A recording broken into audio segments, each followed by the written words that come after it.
For as long as I can remember, I've had migraines. I wish they were just the sensitive to light and smell kind of migraines. You pop an Excedrin and you get on with your life. No, I get the completely debilitating ones. They come with a fever, nausea, and little shadows out of the corner of my eyes. That's usually the first clue. I see the shadows in my peripheral vision. The dark auras eclipse everything out of the corners of my eyes. I knew the second I see these floating entities that I need to get into a dark room with hydrocodone and a cup of chamomile tea.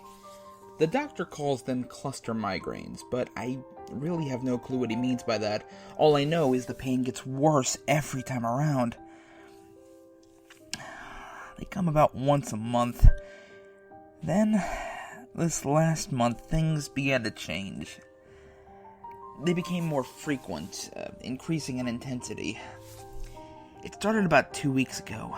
The headache was due to come on. The black wisps were floating harmlessly in my peripheral, and I knew it was time to get home.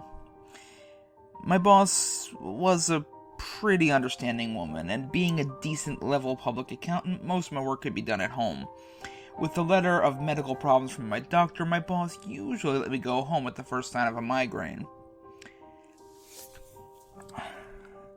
As soon as I walked into my door, I immediately closed all of the curtains, turned off all the lights, and used only a battery-operated candle for necessary lighting. I grabbed the Vicodin from a medicine cabinet and lay on the couch with the tea. The only thing to do was sleep it out. Even in the extreme absence of light, I could see the auras moving around violently. With a sudden intensity, the strangest thing happened.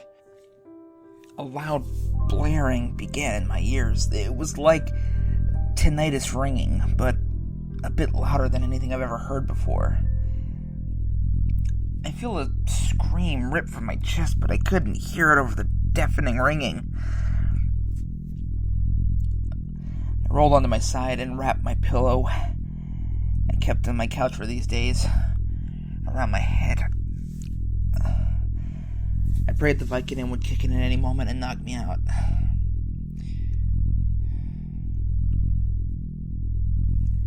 The blessed darkness came, and I slept a heavy sleep.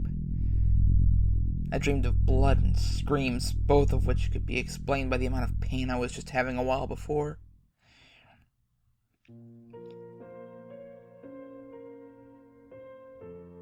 Awakening sometime later, the headache was hanging on only by a thread, and the ringing in my ears had dulled down considerably, but was now replaced by a whooshing sound like you hear inside a conch shell.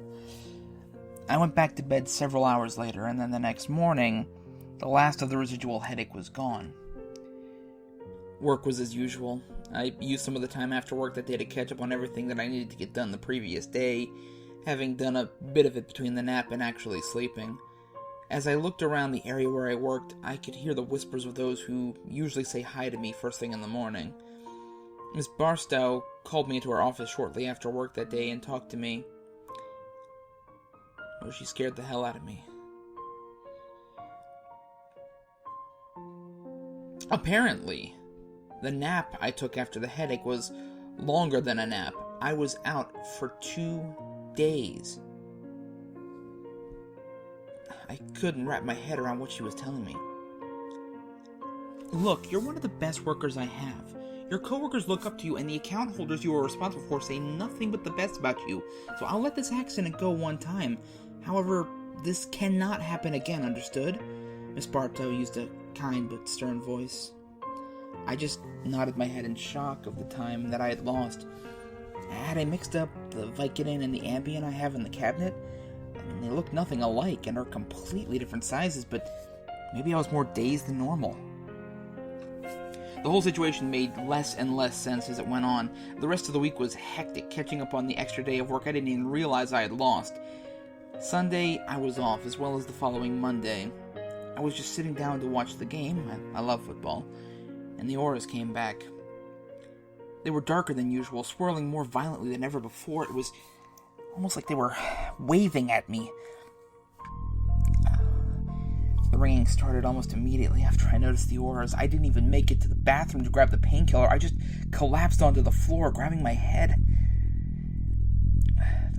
The pain was searing from my eardrums, racing across the brain, setting fire to every neuron it crossed. It was as if boiling water was being funneled into my skull. I stood up into the bathroom. The next thing I knew was darkness engulfing me as I writhed to the floor. For the first time in my life, I fainted from pain. There were no dreams, just knowing that even in my sleep, wildfire roared across my gray matter.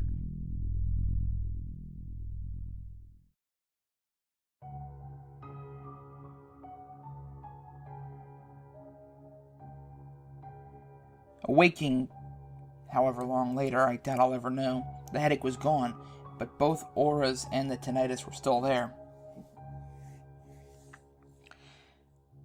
The shadows seemed to wave to me. The ringing started to sound like speech, very high-pitched speech.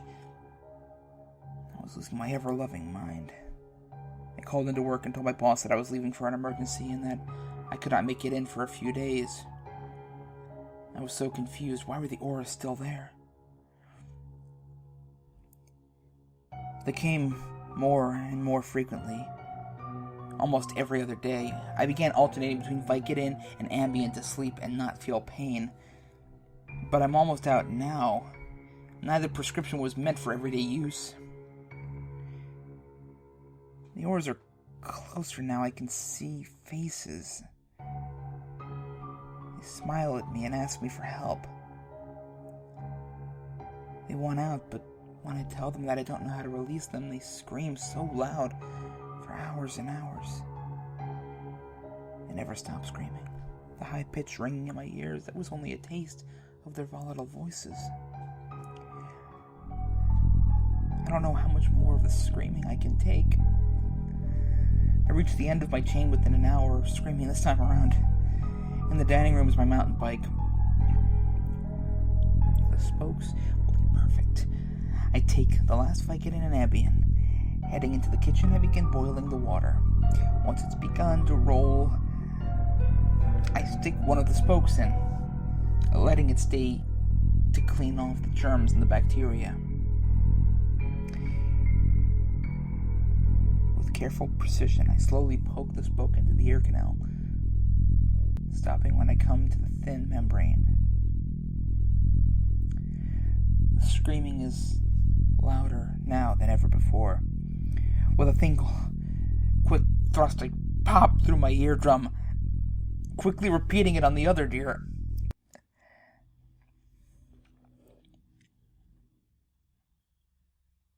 Silence engulfs me.